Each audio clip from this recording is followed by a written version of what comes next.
Começa agora o programa Equipe em Casa, um show de conhecimentos indo até você.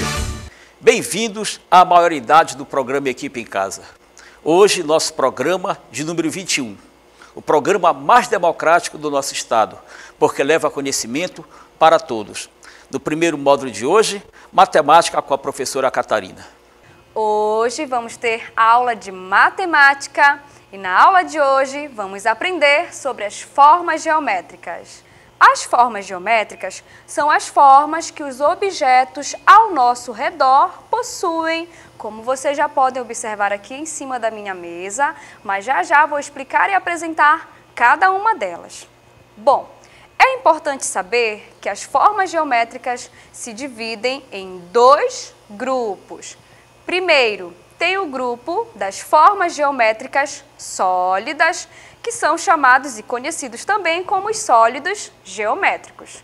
O outro grupo é formado pelas formas geométricas planas. Vamos poder fazer algumas comparações, observar as diferenças e ver exemplos que fazem parte do nosso dia a dia. Vamos lá? Formas geométricas sólidas. Nós não precisamos procurar muito, pois eles já estão ao nosso redor no nosso dia a dia, na nossa casa, na rua, nas lojas, certo? Muito bem. Vamos começar conhecendo a esfera. Esse é um sólido geométrico chamado esfera. Nós podemos observar essa forma na bola de futebol, na bolinha de gude. Muito bem. Outro sólido geométrico, o cilindro. Nós podemos observar o cilindro na forma da vela, também na lixeira ou no copo que nós utilizamos para tomar água, certo? Muito bem. Outro sólido geométrico, o cone. Nós podemos observar o cone no chapéu de aniversário. Também podemos observar esta forma na casquinha do sorvete. Olha só que legal! O cone e a esfera lembram um sorvete. Que delícia, não é mesmo? Vamos conhecer o próximo. O prisma. Olha só que legal! O prisma nos lembra uma barraca de acampamento, não é mesmo? Olha só. Muito bem. Outro sólido geométrico, a pirâmide. A pirâmide, obviamente, já nos lembra as pirâmides do Egito, não é mesmo? Vamos observar as imagens? Muito bem. Próximo sólido geométrico, o cubo. Olha só que legal. O cubo nos lembra o dado que nós geralmente utilizamos nos joguinhos de tabuleiro, não é mesmo? Também lembra uma caixinha de presente. Que legal. Próximo sólido geométrico, o paralelepípedo. Ele nos lembra aquela caixinha amarela de bombom. Lembrou? Muito bem, que delícia! Então, esses são os sólidos geométricos que compõem aquele primeiro grupo que eu citei no início da aula, o grupo de formas geométricas sólidas. Elas possuem largura, altura e volume, mas já deu para perceber que elas são diferentes, não é mesmo? E qual é a diferença? Bom, entre si, elas possuem uma grande diferença, que é na forma. Exemplo, a esfera, o cilindro e o cone possuem a forma arredondada, ou seja, aquela forma que vai fazendo a curva. Já esses outros sólidos geométricos, como o prisma, a pirâmide, o cubo e o paralelepípedo, eles possuem forma não arredondada, ou seja, possuem formas retas, tá? Como nós podemos observar aqui. E o mais interessante entre essas formas sólidas é que o cubo possui 6 lados idênticos, do mesmo tamanho, com formas retas, como nós podemos observar nesse exemplo, tá? O cubo. Formas planas. Já conhecemos o grupo de formas sólidas, agora vamos conhecer o grupo de formas planas. Ah, interessante, nós também podemos encontrar as formas planas nos objetos ao nosso redor, como também em alimentos. Vamos ver alguns exemplos. Este é o círculo, uma forma plana. O que diferencia a forma plana para a forma sólida é que ela não possui volume, já o sólido, sim, tá? Nós podemos observar o círculo, tá? Em uma pizza inteira, vamos observar a imagem. Também podemos observar o círculo nas placas de rua. Próxima forma, o retângulo. O retângulo nós podemos observar também no nosso dia a dia, como, por exemplo, nas cédulas de dinheiro. Também podemos observar esta forma nas bandejas que servem alguns alimentos. Também podemos observar esta forma retangular no celular. Alô, colégio equipe? Ah, sim, muito bem. Tá? Próxima forma geométrica plana. O quadrado. Olha só que legal. O quadrado, ele lembra o retângulo, tá? Porém, atenção, o retângulo não possui os 4 lados do mesmo tamanho. Este é igual a esse, porém, esses dois não são do mesmo tamanho que esses outros 2 lados. Esses são menores e esses são maiores.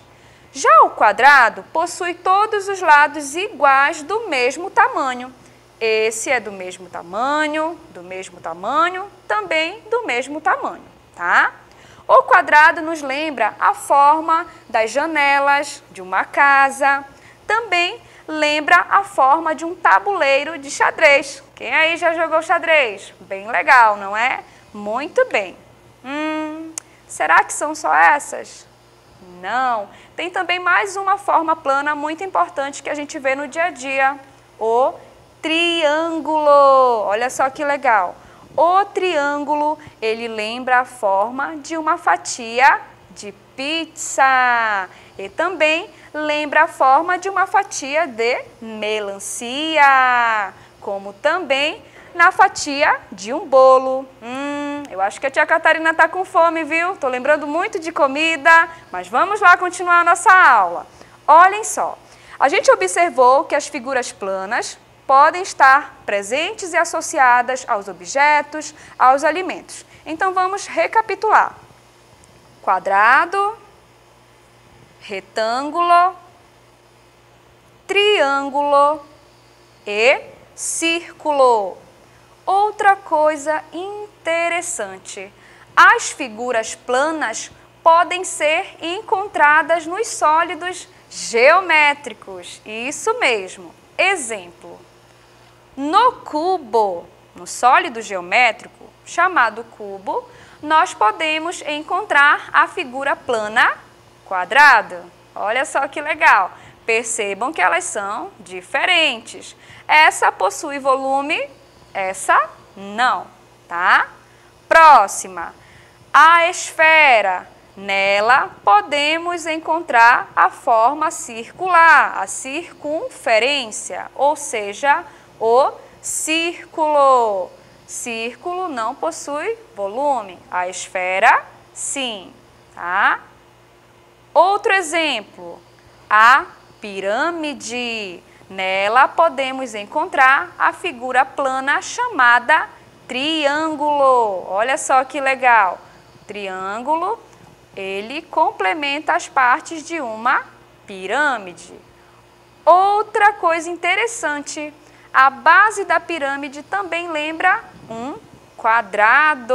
Olha só que legal, como elas estão associadas, não é? Elas se relacionam, porém são diferentes. Mais um exemplo. O paralelepípedo. Ele lembra a forma de um retângulo. Olha só que legal. E tem mais. O paralelepípedo também pode ser chamado de bloco retangular, pois as suas partes lembram um retângulo, certo? Muito bem. Ainda sobre as figuras planas, trouxe mais alguns exemplos. Olhem só. Com as figuras planas, eu posso formar outras figuras. Exemplo, se eu utilizar o círculo e o triângulo, eu formo um sorvete. Muito bem. Se eu usar um triângulo e um quadrado, eu posso formar a figura de uma casa. Mais um exemplo. Se eu utilizar o círculo mais um triângulo, eu tenho a figura de um sol. Mais um exemplo. Se eu utilizar um quadrado mais um retângulo mais o círculo, eu consigo formar a figura de um tchan, tchan, tchan, tchan, trem. Isso mesmo, olha só que legal. Além das formas planas estarem presentes no nosso dia a dia, é possível a gente formar outras figuras utilizando somente a forma delas. Olha só que legal. Então, para revisar, as formas geométricas se dividem em dois grupos: formas sólidas e as formas planas, tá? E elas se diferenciam porque umas possuem volume e as outras não, certo? Muito bem. Eu espero que vocês tenham gostado da aula de hoje e na próxima semana tem mais, viu? Tchau, tchau! Formas geométricas estão à nossa volta o tempo todo. Equipe em Casa volta já.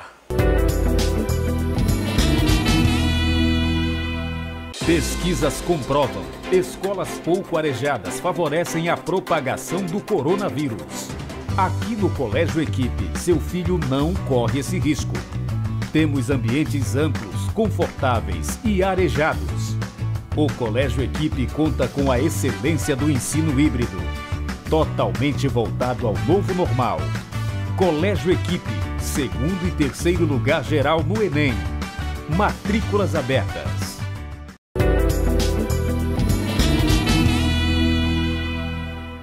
Nesse segundo bloco, vamos conhecer um pouco mais de história com o Carlos Alberto.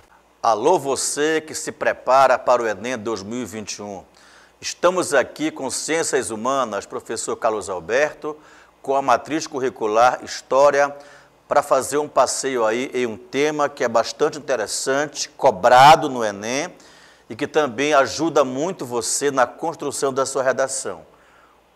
O tema envolve políticas afirmativas, políticas de inclusão, políticas que visam diminuir distorções históricas, exclusões históricas que grupos ou minorias sofrem ao longo da nossa história do Brasil. Vamos trabalhar também um tema interessante do Enem, direitos sociais nas constituições brasileiras.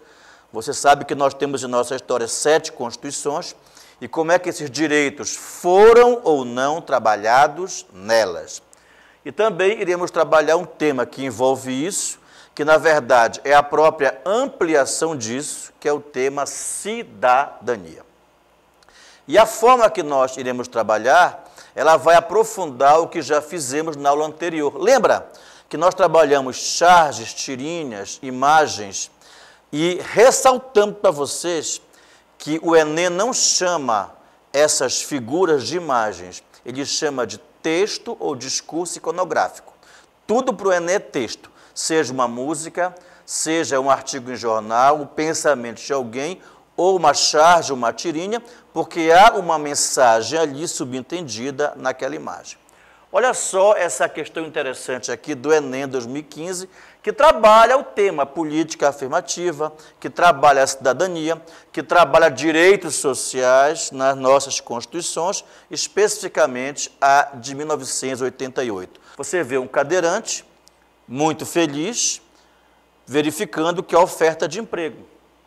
Consequentemente, você entende que é emprego para as pessoas com alguma limitação física, como é o caso da figura apresentada. Ele corre muito feliz, com o endereço na mão, quando chega lá, encontra o endereço, vaga para deficiente, mas o que você percebe? Uma escada. Como é que ele vai subir? Quer dizer, essa distorção muito grande aí entre o direito que existe ao direito, há a obrigação da empresa, daquela instituição, em reservar as vagas para pessoas com deficiência, mas perceba que a empresa não se preparou para isso. O Carton evidencia um desafio que o tema da inclusão social impõe às democracias contemporâneas.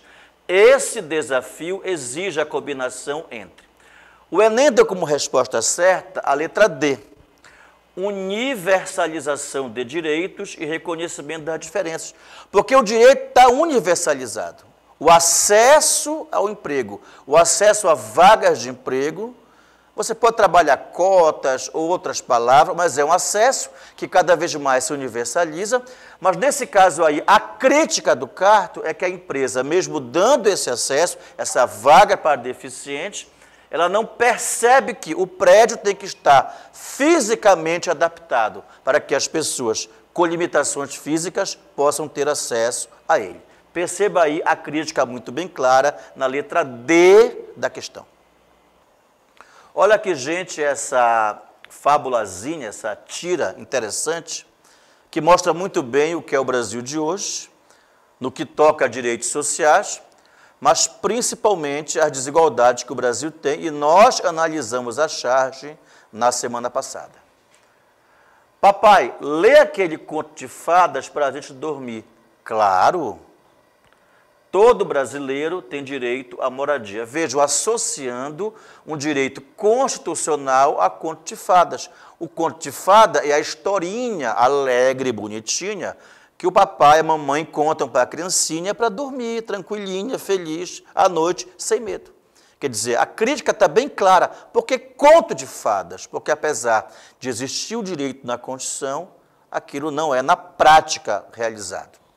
Considerando os direitos sociais garantidos pela Constituição de 1988 e a crítica presente na tirinha, é correto afirmar que. Olha o que diz a letra A. Esses direitos foram transformados em artigos, verdade.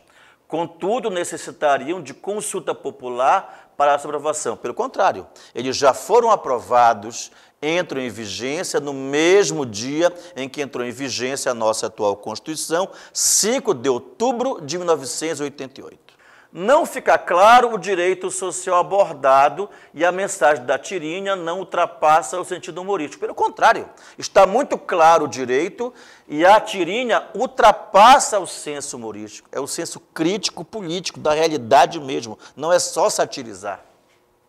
A Constituição de 1988 pouco avançou no tocante a direitos sociais. Pelo contrário, é a que mais avançou das 7 Constituições. Tanto que Dr. Ulisses Guimarães a chamou de a Constituição Cidadã, graças a essa quantidade enorme de direitos, quando comparada às outras 6 Constituições. A letra E também está errada. O direito social à moradia tornou-se uma conquista constitucional, que foi logo atingida assim que foi criado o programa Minha Casa Minha Vida. Há 2 erros. A charge, a tirinha mostra que não se atingiu ainda plenamente o direito e esse programa é muito recente, não há uma associação de tempo imediata entre ele e a Constituição. Vejam o que diz a letra D. Apesar da existência do direito social apresentado, este está longe de ser sentido por toda a população. Então você percebe claramente que a letra D ela tem tudo a ver com a mensagem ou a crítica, que não é só humor, feita pela tirinha. De acordo com a história em quadrinhos, protagonizada por Agar e seu filho Hamlet, pode-se afirmar que a postura de Agar, olha o que o Agar fala. Hamlet, existem apenas 2 tipos de pessoas neste mundo. navegantes e não navegantes. De acordo com quem, papai? Com os navegantes.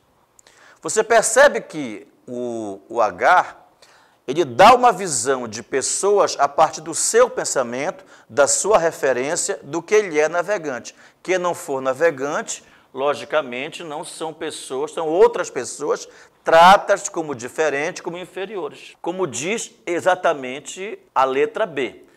Desvaloriza a existência da diversidade social e as várias culturas e determina uma única explicação para esse universo. Aí colocamos aqui um comentário, gente, olha. Ao restringir a diversidade cultural a apenas 2 tipos de pessoas no mundo, Agar desvaloriza as demais culturas e apresenta um pensamento unilateral do universo. O que foi que nós fizemos aqui para vocês? Pegamos essa questão do Enem e fizemos aquilo que você chama de adaptação. Vejam, Enem adaptada por Carlos Alberto, 2021. A mesma figura. Pode repetir na prova? Pode, o Enem pode repetir figuras, pode repetir textos, ele apenas abordará de uma outra forma. A opinião de Agar pode ser definida como uma postura. Lembra que nós trabalhamos conceitos que o Enem trabalha em aulas anteriores? A postura dele não é racista, não é homofóbica, não é religiosa, nem pessimista. Ela é etnocêntrica. Aliás, se não tivesse a palavra etnocêntrico aí, talvez desse para vergar para um pouco de racismo. Mas fica muito mais clara a postura etnocêntrica. O etnocentrismo ocorre quando usa-se, olha só, usa-se determinada cultura como referência para as demais, como único modelo correto. Perceba que hoje em dia nós temos que levar em conta a alteridade, a empatia, entender o diferente, respeitar o diferente e tentar se colocar na condição do diferente. Como é que eu queria que me tratassem, a seu trato e defino os outros. Vejo a Mafalda numa fila, vejo a enfermeira, vai aplicar alguma vacina para o nosso mundo de hoje, está todo mundo atrás disso? Viemos nos vacinar contra o despotismo. Aí depois vem embaixo uma explicação. Democracia, regime político no qual a soberania é exercida pelo povo, pertence ao conjunto dos cidadãos. O que é o despotismo? O despotismo é quando você desrespeita a democracia. O despotismo é quando você é um déspota, um concentrador de poder, você não respeita o direito dos outros ou do demais poder. Então, se você vem se vacinar contra o despotismo, olha o que diz aqui em 2010 o Enem.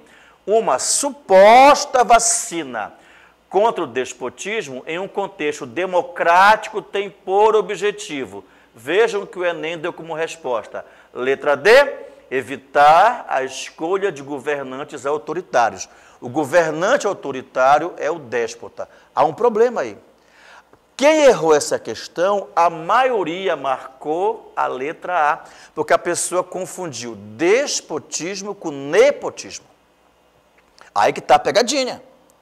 Veja, o nepotismo é a prática em que você assume uma função pública e você privilegia a parentela, privilegia os parentes, os familiares, em detrimento da meritocracia. Então, as pessoas, a ideia aí é saber se você domina o conceito de despotismo e não confunde com nepotismo. Olha aqui essa questão envolvendo gênero, cidadania, logicamente. Texto 1. Vejam só que o Enem coloca texto 2, porque o 1 é a figura. As mulheres do futuro farão da Lua um lugar mais limpo para se viver. Texto 2. Metade da nova equipe da NASA é composta por mulheres. Até hoje, cerca de 350 astronautas americanos já estiveram no espaço, enquanto as mulheres não chegam a ser 1/3 desse número. Após o anúncio da turma composta 50% por mulheres, alguns internautas escreveram comentários machistas e desrespeitosos sobre a escolha nas redes sociais. Quer dizer, um detergente ali, como se a mulher só servisse para limpar.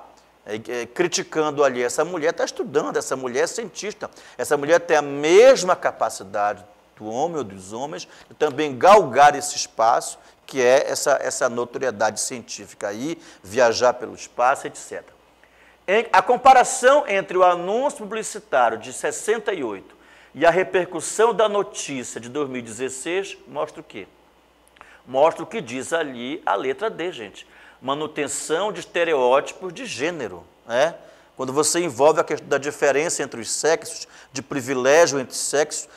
Por que estereótipo? Essa mulher que vai para lá é a mulher que estuda, é a mulher emancipada, é a mulher autônoma intelectualmente, a mulher que provou que pode galgar o mesmo espaço que o homem. Vejo a crítica lá no desenho de que a lua vai ficar mais limpa. Essa mulher não é para limpar a lua, é impossível fazer isso. Ela vai fazer o mesmo trabalho de pesquisa científica dos outros componentes dessas missões.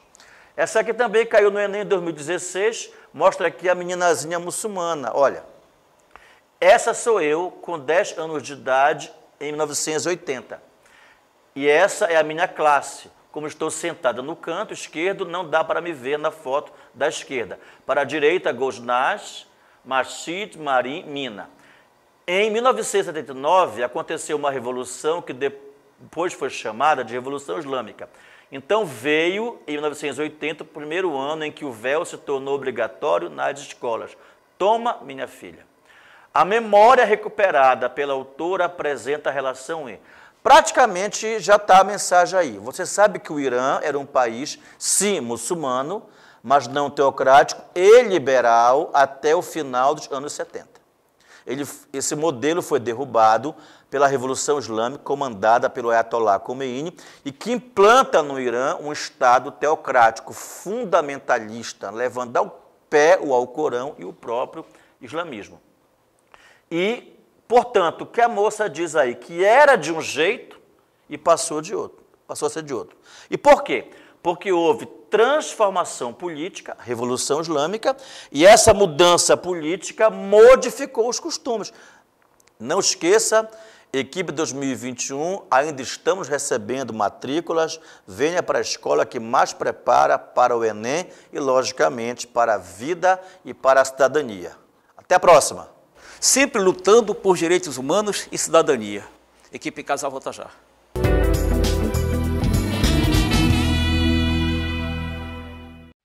No novo normal, uma boa escola deve oferecer biossegurança, espaço amplo e arejado para preservar a saúde de seus alunos. Tudo isso você encontra no novo Colégio Equipe no Trem. Uma nova escola com a excelência do ensino online e plataforma digital que está revolucionando o aprendizado no Brasil. O sistema SAE Digital. Em 2021, seu filho merece uma nova escola com segurança e conforto. Novo Colégio Equipe Trem. Matrículas abertas.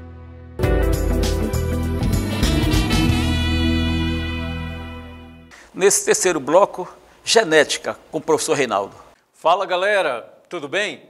Hoje nós vamos falar de genética, ok? A genética é aquela disciplina, é aquela ciência que estuda a hereditariedade, né? Por que você tem um olho parecido com teu pai, né? Você tem uma característica parecida com a família do teu pai ou da tua mãe. Quem vai explicar isso é a genética, através de um negocinho que eu vou falar para vocês chamado de gene. Beleza? Então vamos começar com os conceitos básicos na genética. Dá uma olhada aqui. Tá? O primeiro conceito é gene.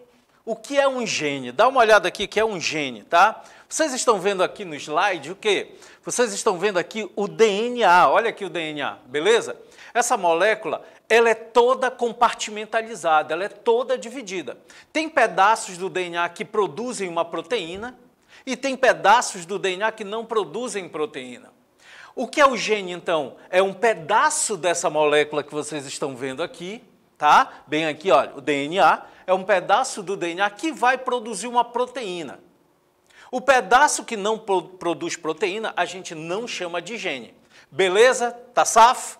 Vocês estão vendo aqui no slide que o DNA, ele não pode ficar sozinho. Ele está sendo enrolado numas proteínas, chamadas histonas. E à medida que ele vai se enrolando, ele vai formando o que a gente chama de cromossomo. Então, em última análise, cromossomo é o quê? É um DNA todo enrolado ali dentro. Beleza? Cromossomo, então, é DNA e a proteína chamada histona. Safo isso? Então, o primeiro conceito é esse, gene. Gene é um pedaço do DNA que produz uma proteína ou polipeptídeo. O segundo conceito é de genótipo. Ora, galera, o que é um genótipo? Olha para o teu colega do lado, olha para o teu irmão lá e tu dá uma olhada na característica dele. Por que ele tem o olho escuro, vamos supor? Porque alguém mandou ser formado aquele olho, tá? Por que ele tem aquela altura? Porque alguma coisa fez com que ele atingisse aquela altura. Ora, gente, quem é isso? Quem é que faz nós sermos o que somos? É um conjunto de genes que tu tem nas tuas células. E esse conjunto de genes é chamado de genótipo. Então, o genótipo é o total de genes que nós temos e que vai produzir um polipeptídeo, vários, no caso, polipeptídeos, que vai dar origem às tuas características. Safo isso, tá? E aí vem o terceiro conceito, dá uma olhada aí. Fenótipo. O que é fenótipo? Fenótipo é o resultado do genótipo. É que o gene manda ser feito. Beleza? Olha esse esquema aqui que eu montei para vocês, né? Você tem então aqui o gene, tá? Que é aquele pedacinho do DNA que produz uma proteína. Olha esse pedacinho produzindo a proteína. Olha a proteína ali, tá? Então o gene produziu a proteína. E aí, Reinaldo, o que é que vai acontecer? Olha o que vai acontecer. A proteína vai dar origem ao fenótipo. Neste caso aqui que vocês estão vendo, é a cor dos olhos. Essa pessoa tem olho azul, por quê? Porque o meu gene, tá, se juntou a outros genes formando o genótipo, e esse genótipo produziu as proteínas que fazem o meu fenótipo. Safo isso? Então, fenótipo é resultado do genótipo. Vamos ver um outro conceito importante, que é genes alelos e cromossomos homólogos, tá? Vamos lá, gente. Então, vocês estão vendo o que aqui? Que o cromossomo nada mais é que fita de DNA enrolado. Ora, se eu tenho DNA, eu tenho gene. Então, vocês vão ver que os genes, um está embaixo do outro, formando o cromossomo. E, normalmente, a gente representa o gene por letra ou números. Neste caso aqui, vocês estão vendo o cromossomo, beleza? E vocês estão vendo uma letrinha, o A. Aquele A representa o gene. Então, eu posso dizer que cromossomo é uma sucessão linear de genes e o gene é um pedaço do DNA representado pela letrinha lá. E aí, gente, nós temos os cromossomos homólogos. O que é cromossomo homólogo? Vamos lá, cromossomo homólogo são cromossomos pareados, porque eles são frutos de fecundação, onde metade vem do espermatozoide e metade vem do óvulo. E aí, quando eles se encontram, formam os pares, que a gente vai chamar de cromossomo homólogo. Dá uma olhada aqui. Olha o cromossomo homólogo aqui. Eu tenho 1, 2, 3 homólogos aqui. Se os cromossomos pareiam, eles pareiam as letrinhas. Olha lá, dá uma olhada lá. As letrinhas. E as letrinhas são quem? Genes. O que é, então, cromossomo homólogo? São cromossomos pareados, beleza? Tem a mesma forma e o mesmo tamanho. E eles pareiam genes. Se os genes pareiam, eu tenho genes alelos. Então, o que é um gene alelo? São genes pareados. Pronto, acabou. Genes pareados que estão dentro de cromossomos o quê? Homólogos. O que é cromossomo homólogo? São cromossomos pareados. Safo isso? Se eu pareio o cromossomo, eu pareio os genes. E aí eu tenho isso aqui, olha. Aqui eu tenho 3 cromossomos homólogos e automaticamente eu tenho 3 pares de alelos. Beleza? Esses 2 alelos, eles são maiúsculos e bem aqui eu tenho 2 alelos minúsculos. O que é um alelo maiúsculo na genética? Quer dizer genes dominantes. E o que é gene minúsculo na genética? Quer dizer genes recessivos. Se eu tiver 2 maiúsculos, eu tenho então um homozigoto.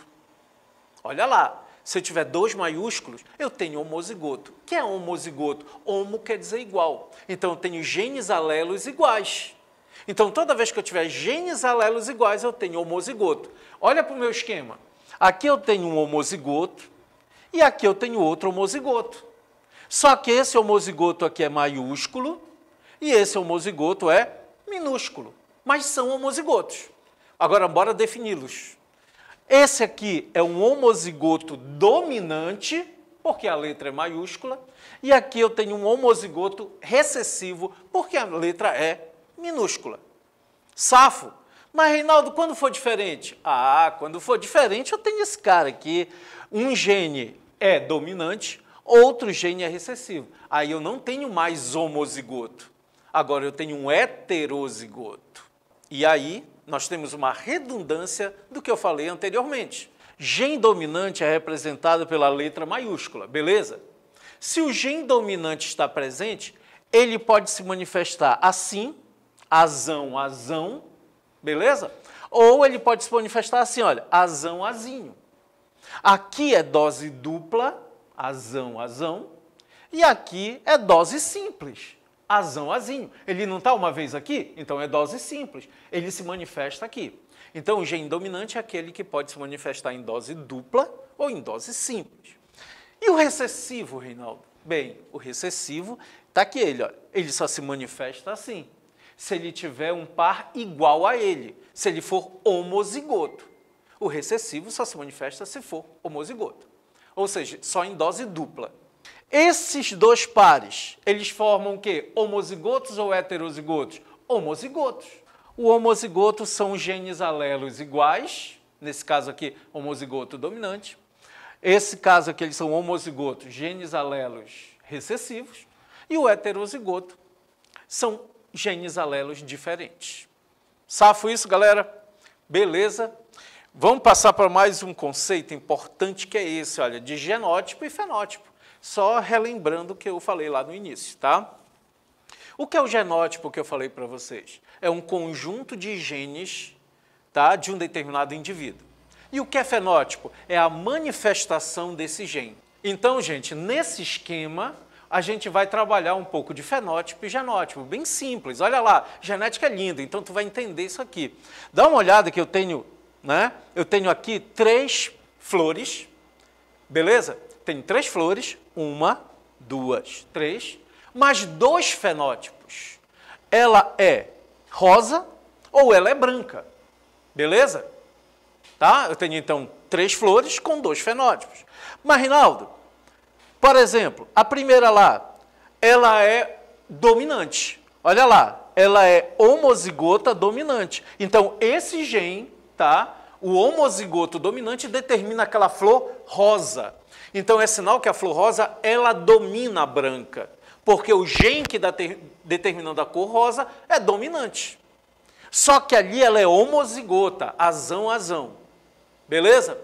Já essa outra aqui, olha aqui, ela é heterozigota, te lembra? Heterozigota é genes alelos diferentes. Olha lá, só que ela tem um dominante aqui. O dominante se manifesta mesmo em dose simples, como eu falei para vocês. Então ela continua rosa. Safo isso, galera? Tá dando para entender? E o recessivo? Olha o recessivo aqui. Ele só se manifesta em dose dupla, que eu falei para vocês. O recessivo, então, o que é que vai acontecer? Esse genótipo, tá, vai dar origem a um fenótipo diferente. Ele vai ser branco. Beleza? Então, o que eu quero que vocês guardem aí na cabeça de vocês? Genótipo, representado pelas letras, pelos genes, dá origem ao fenótipo, o que eu vejo, o que aparece para mim. Safo isso? Vamos continuando aqui. Aí eu tenho uma interação interessante. O meio ambiente e o fenótipo, né? O que é que vai acontecer? Quem define o fenótipo que eu falei para vocês é o genótipo, que é o conjunto de genes. Eu tenho um monte de genes que dá definindo esse fenótipo. Então dá uma olhada aqui. Olha lá, o genótipo, genes, define o meu fenótipo, minha característica. Safo isso? Acho que está legal para ti, não tá? Mas tem uma coisinha nessa equação, o meio ambiente. Nós temos que colocar na equação o meio ambiente, ou seja, nas tuas características, o meio ambiente ele interfere. Então vamos dar uma olhada aqui, olha lá, o meio ambiente. Então, olha lá como se forma um fenótipo no final. Eu tenho o genótipo, aquilo que meu pai e minha mãe me deram no cromossomo, beleza? Aquele genótipo, ele dá origem a um fenótipo, mas eu tenho a interferência do meio ambiente. Beleza? Safo isso? Essas aulas você vai ver aqui no Equipe, tá? Então dá uma olhada aí. Aí eu queria mostrar para vocês isso aqui. Olha o exemplo. Esse coelho aqui ele é chamado Himalaia, tá bom? Ele sofre influência do ambiente, quer ver? Vou te dar um exemplo. Vocês estão vendo que o pelo dele é todo branco. A maioria é branco. Quem define esse pelo branco é o genótipo. É o genótipo. E o branco que vocês estão vendo, por enquanto, é o fenótipo. O que eu vejo é o fenótipo, mas quem define é o genótipo. Beleza? Só que esse coelho vai sofrer influência do meio ambiente. Por que ele tem as extremidades escuras? Porque é onde ele sente mais frio. Frio é meio ambiente. Então, o frio, olha lá, o ambiente, ele não vai definir o genótipo, mas ele vai alterar quem? O fenótipo. Então, por isso que ele fica com as extremidades escuras, é onde ele sente mais frio, e vocês sabem que o escuro, né, a cor escura, ela absorve calor, e ele se esquenta. Safo isso? Então, essa é a interação do genótipo com o meio ambiente, que vai dar origem ao fenótipo. Tranquilo? Safo? E aí eu queria mostrar de novo para vocês a formação dos cromossomos homólogos, tá? Gente, é importante esses conceitos iniciais para você entender o curso todo de genética que a gente vai ter aqui. Cromossomo homólogo, vou repetir. Cromossomo homólogo são cromossomos pareados, onde um vem do teu pai e um vem da tua mãe. Olha esse esquema aqui. Esse esquema está representando o óvulo, tá? Nesse óvulo eu tenho 1, 2, 3, 4 cromossomos, tá? Aqueles pauzinhos lá são cromossomos. A tua mãe, a fêmea de um determinado indivíduo, está liberando esse óvulo com 4 cromossomos. O óvulo, ele é representado também por N. O que quer dizer N? Quer dizer que é uma célula haploide. N quer dizer haploide, quer dizer que tem metade dos cromossomos, tá? Então, ali tem 4 cromossomos, beleza? Aí, ocorre a fecundação. Então, está faltando a chegada de quem ali, gente? Dos espermatozoides. Aí eu estou colocando aqui, dá uma olhada. Chegaram os espermatozoides, também haploide. Aqui uma ressalva, tá, gente? Vocês sabem disso, que todos os gametas são haploides. Todos os gametas são haploides. Quer dizer que tem metade dos cromossomos. Então, a fêmea contribuiu com o óvulo e o macho contribuiu com o espermatozoide. A fêmea contribui com 4 cromossomos e o macho contribui com 4. Ora, o que vocês acham que vai acontecer? Quando o espermatozoide penetrar no óvulo, esses cromossomos vão parear, formando o chamado cromossomo homólogo. Desse jeito, dá uma olhada aqui. Olha lá. Olha o zigoto, o futuro embrião. O futuro embrião, ele tem, então, agora 8 cromossomos, onde 4 vieram do óvulo e 4 vieram do quem? Do espermatozoide. E aí, gente, eles se combinam, formando os cromossomos homólogos. Safo isso? Se eu tenho cromossomo homólogo, eu tenho genes alelos. Beleza? Valeu, galera!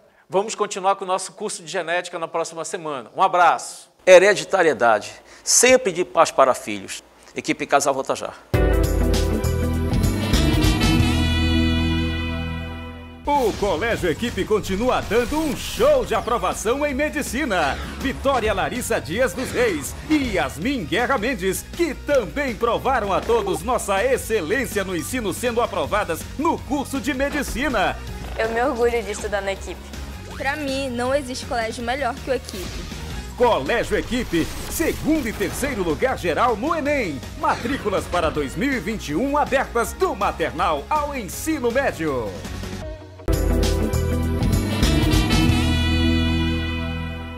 Nesse quarto bloco, vamos aprender um pouco de química com o professor Igor. Salve, salve! Seja bem-vindo a mais uma aula de química aqui no Equipe em Casa.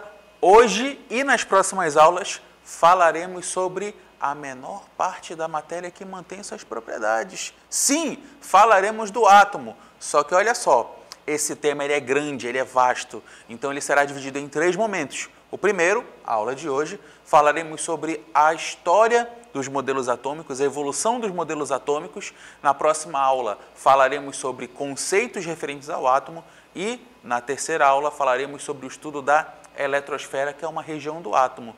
Então, olho na tela, pega essa linha do tempo aí, 400 a.C., Grécia Antiga, tempo dos filósofos, surge o primeiro registro sobre a atomística, a partir do postulado de Demócrito e Leucipo, onde eles pegaram uma pedra e dessa pedra foi se quebrando ela em pedaços menores, até que chegou um momento que eles não conseguiram mais quebrar essa pedra. Então daí surge o primeiro conceito, átomo, não divisível. Então, na história, esse é o primeiro registro de átomo. Avançando mais um pouco para o ano de 1800, selado, passando o período da alquimia, começou a química moderna com Antoine Lavoisier, surge aquele postulado famoso, na natureza nada se perde, nada se cria, tudo se transforma. Com o experimento de Lavoisier, ele fechou o sistema, fez o experimento, ele mediu a massa dos reagentes, reagentes são as substâncias que dão início a uma reação química, mediu bonitinho, deu determinada massa, fez a reação no sistema fechado, a massa permaneceu a mesma. Então, opa, na natureza nada se perde, nada se cria, tudo se transforma. Mas o que acontece numa reação química? Eis que surge o conceito de John Dalton, o modelo atômico de John Dalton, o modelo bola de bilhar, onde o átomo é uma esfera maciça e indivisível. Então, a partir desse conceito de átomo, a gente tem a ideia de que as substâncias são feitas dessa esfera maciça e que no momento que acontece uma reação química, esses átomos eles se reorganizam para poder formar os produtos. Só que esse modelo tinha um problema. Ele não levava em conta a natureza elétrica do átomo. E isso você pode constatar, inclusive, na sua casa. Você pode pegar uma folha de papel, rasgar em pequenos pedaços quadrados e você pode pegar um pente de plástico, atrita nos seus cabelos, aproxima dos pedacinhos de papel. Você vai perceber essa atração. Opa!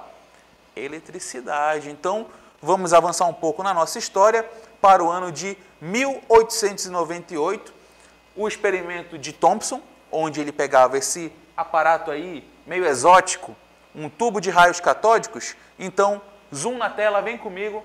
A gente tinha esse raio catódico sendo disparado da esquerda para a direita, saindo aqui do sinal negativo. Esse raio era disparado, certo? E o que acontecia? Existiam duas placas, uma placa negativa e uma placa positiva. Então, se essas placas não estivessem aí, o raio seguiria em sua direção normal. Sua trajetória seguiria reta. Só que quando aproximavam-se essas placas positivas e negativas, o que acontecia? O raio ele tendia a se aproximar da placa positiva. Opa, lembra da física, os opostos se atraem. Então, Thomson concluiu, a partir daí, que nesse raio existiam partículas negativas, uma vez que elas se aproximavam da placa positiva e se afastavam da placa negativa. Então, foi se desenvolvendo o modelo atômico dele, onde nós tínhamos essa esfera encrustada de partículas carregadas negativamente, o que ele chamou de elétron. Então, foi a descoberta do elétron. E esse modelo foi carinhosamente chamado de pudim de passas. Mas pudim de passas no Brasil, Igão? Olha, o mais equivalente que nós temos aqui é o panetone, aquela massa, um formato de pão, e nela estão incrustados as uvas passas, as frutas cristalinas, que são os nossos elétrons. Só que é o seguinte, ele ainda não tinha descoberto o próton de fato. Então teve uma contribuição do estudioso Eugene Goldstein, que ele descobriu o próton. Então esse modelo foi ajustado e nós temos uma esfera grande de massa considerável que pesa 1.836 vezes mais que o elétron, porém de carga positiva, e nessa esfera positiva estavam distribuídos os elétrons. Então esse é o modelo de Thomson. Avançando um pouco mais na história, 1911, nesse período, Marie Curie estava bombando, descoberta da radioatividade. Então, radiação alfa, a gente sabe, a gente estudou ano passado que a radiação alfa, ela tem carga positiva.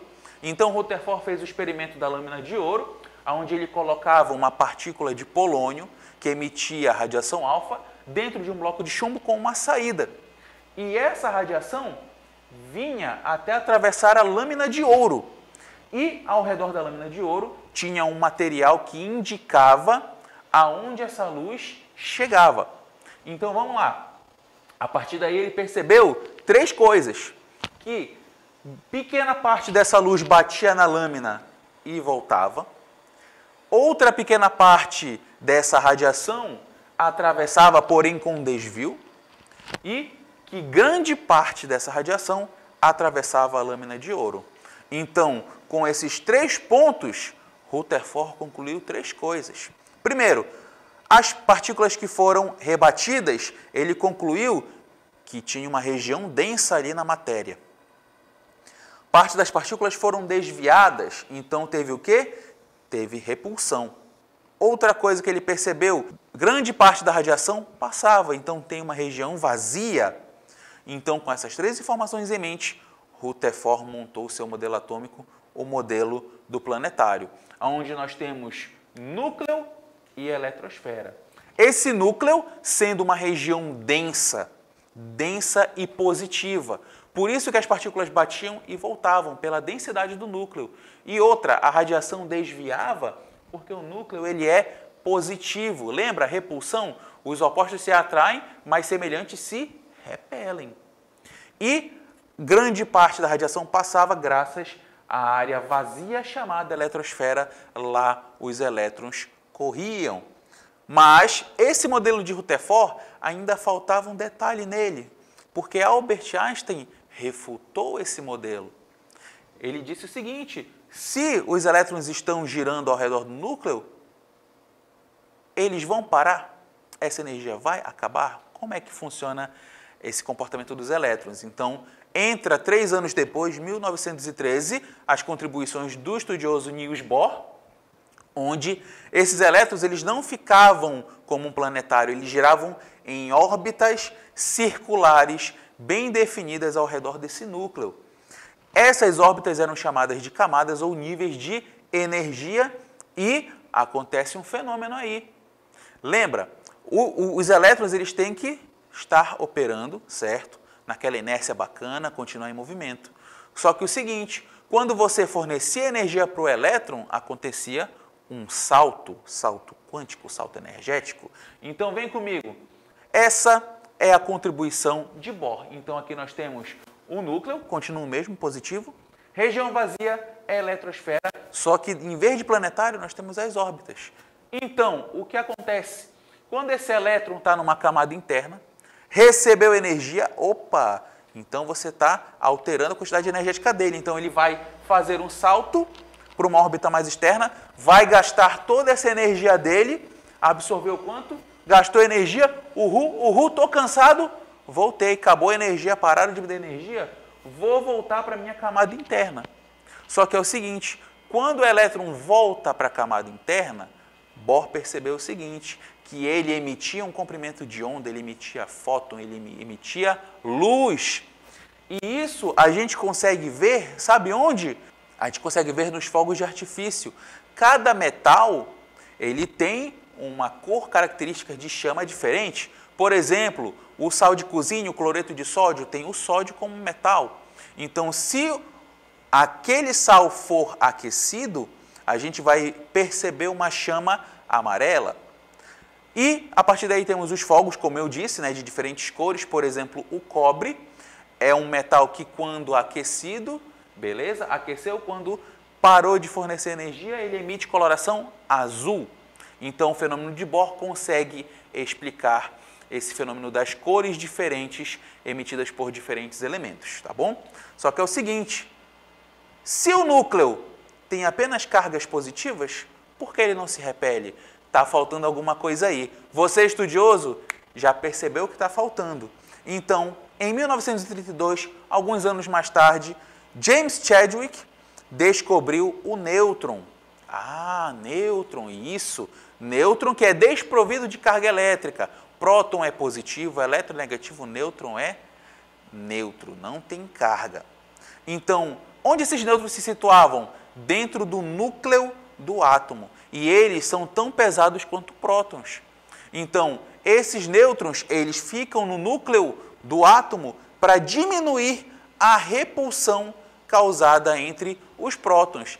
Então, com isso, a gente consegue completar o modelo de Bohr, onde nós temos o núcleo com prótons e nêutrons e nós temos a eletrosfera que possui os elétrons. Só que esse átomo ele é eletricamente neutro. Por quê? Porque para cada próton tem um elétron e um anula a carga do outro. Então eles coexistem. E esse núcleo ele é divisível. Divisível como assim? Em duas regiões, núcleo e eletrosfera. Núcleo contendo a massa do átomo, carga positiva, prótons e nêutrons, e a eletrosfera tendo uma região volumosa, porém lá apenas circulam os elétrons em órbitas bem definidas, tá bom? Então, lado a lado, essa é a comparação de cada modelo atômico. Dalton, modelo bola de bilhar, serviu para explicar as reações químicas. Modelo de Thomson descobriu a natureza elétrica da matéria. Modelo de Rutherford dividiu o átomo em núcleo e eletrosfera. E o modelo de Rutherford-Bohr, que adicionou as órbitas onde os elétrons circulam e descobriu também os saltos energéticos, tá certo? Então vamos lá, questão na tela, exercício para você. Questão do Enem Digital 2020 foi aplicada agora no começo do ano. Vem comigo.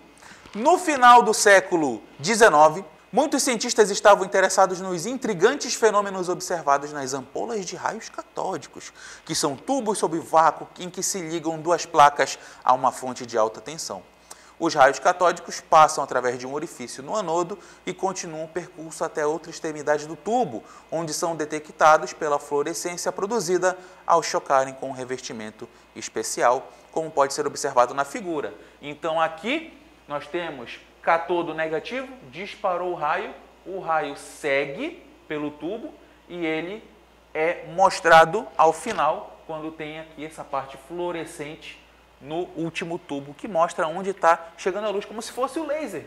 Você não vê a trajetória do laser, mas você vê apenas a pontinha dele bem aqui. Então, beleza. Medições da razão entre a carga e a massa dos constituintes dos raios catódicos mostram que sua identidade independe do material catódico ou do gás dentro das ampolas. Então, questão clássica de Enem, te encheu de abobrinha, te encheu de texto, mas vamos para o comando. Essa radiação invisível detectada nas ampolas é constituída por... Presta atenção numa coisa, você que está estudando, que está afiado, que vai fazer prova. Esse raio, placa negativa, placa positiva. Então, esse raio teve um desvio. O raio catódico está representado bem aqui, essa linha reta. Ele teve um desvio, aproximou da placa positiva, afastou da placa negativa. Qual é a partícula dentro do átomo que é negativa? Bora analisar aqui. Letra A, ânions. Letra B, cátions. Letra C, prótons. Letra D, elétrons. Elétrons possuem carga negativa, então eles aproximam da placa positiva. Lembra, experimento de Thomson. Então esse raio catódico é constituído de elétrons. Resposta correta, letra D. Marca aí. Segunda questão, ainda do Enem 2019.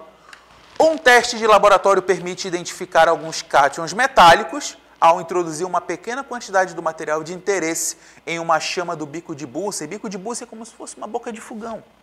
Para em seguida observar a cor da luz emitida. Então, a cor observada é proveniente da emissão de radiação eletromagnética ao ocorrer a... Então, ele está te perguntando por que a cor é emitida quando esse metal é aquecido. Então, vamos lá. Mudança da fase sólida para a fase líquida do elemento metálico? Não. Combustão dos cátions metálicos provocada pelas moléculas de oxigênio da atmosfera? Foca em modelos atômicos, hein? Diminuição da energia cinética dos elétrons em uma mesma órbita na eletrosfera atômica. Se você está aquecendo, está aumentando a temperatura, aumenta o grau de agito, aumenta a energia cinética. Letra D, transição eletrônica de um nível mais externo para outro mais interno da eletrosfera atômica. Modelo de Bohr, né, meu filho? Então, vamos lá. Se esse elétron é excitado, salta do interno para a camada externa, parei de fornecer energia, ou vou voltar para o lugar de onde eu era. Voltei para a camada mais interna, nessa volta emitiu fóton, emitiu luz, Resposta correta, letra D. E essa foi mais uma aula de Química. Olha só, as matrículas ainda estão abertas. Vem ser equipe, vem com a gente. A gente se vê na próxima. Tchau! De átomo em átomo, o universo. Aproveite essa oportunidade que o Equipe em Casa está lhe dando de aprender cada vez mais. Colégio Equipe, matrículas abertas. Até a próxima. Termina aqui. Equipe em Casa. Um show de conhecimentos indo até você.